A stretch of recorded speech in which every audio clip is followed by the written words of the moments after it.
सोने में सुख नहीं है, क्योंकि ना तो वो आपका पेट भर रहा, ना वो आपको कोई उसको पहन करके कुछ आपके शरीर को कुछ मिल रहा, पर सोने के होने में सुख है। दिल को तसल्ली है कि चलो इतना किलो सोना है हमारे पास। सोने में सुख नहीं है, सोने के होने में सुख है। नौकरी में सुख नहीं है। बहुत कम ही लोग ऐसे होंगे जिनको अपनी नौकरी दिल से पसंद होगी, नहीं तो नौकरी क्यों कर रहे हैं?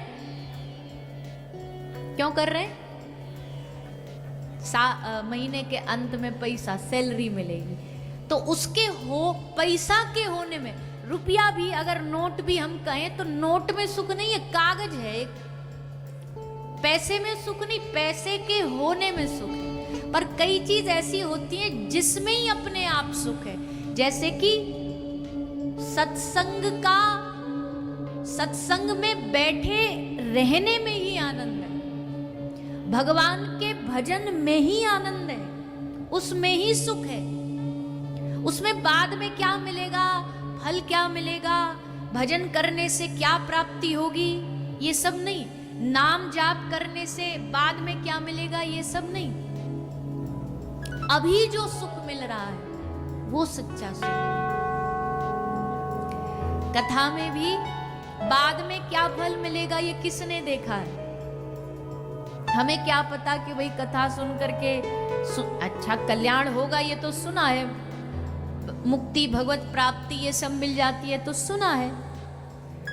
पर आप सब यहाँ कथा इसलिए सुन रहे हो कि सुनने के बाद क्या मिलेगा या सुनने में क्या मिलेगा? बोलिए ना, सुनने में क्या मिलेगा? सुनने में आनंद आ रहा है कि नहीं? श्रवण करने में आनंद आ रहा है कि नहीं? संकीर्तन करने में आनंद आ रहा है कि नहीं? बाद के फल नहीं सोचे जाते इसमें।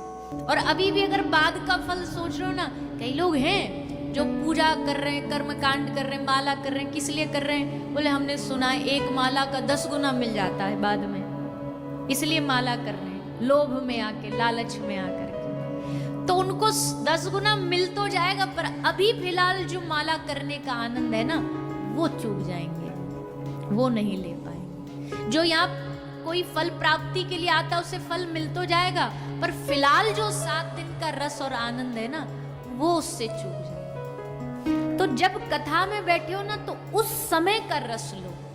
जब कीर्तन में बैठो तो उस समय का रस लो, माला करने बैठो तो उस समय का रस लो। यही लाभ है कथा का। जीवन में लाभ क्या है? क्या है लाभ?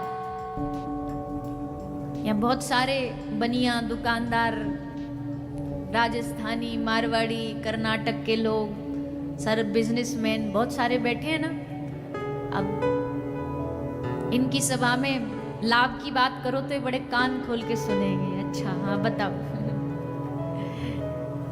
लाभ चाहिए, सबको ही चाहिए वैसे तो, पर कोई धंधे वाला हो तो उसको कोई लाभ की बात बता, बोले भैया वहां पैसा लगा दो, डबल हो जाएगा कुछ दिन में, तो फिर तुरंत वहां भागा चला जाएगा। लाभ की बात सुनने को मिल रही। पर जीवन में कुछ लाभ ऐसे होते हैं जो शुभ नहीं होते, शुभ लाभ कहते हैं ना। कुछ लाभ ऐसे हैं जो शुभ नहीं होते।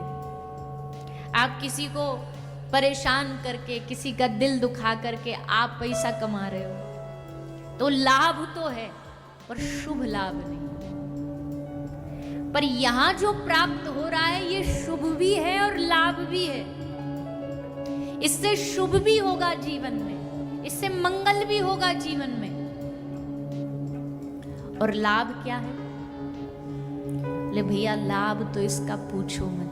दुनिया का सबसे बड़ा लाभ जानते हो क्या है? दुनिया का सबसे बड़ा लाभ है येन केन प्रकारेण नाम मंत्र भगवत दर्शन। भगवत दर्शन की इच्छा मन में जाग जाना, ये दुनिया का सबसे बड़ा लाभ है, सबसे बड़ा लाभ।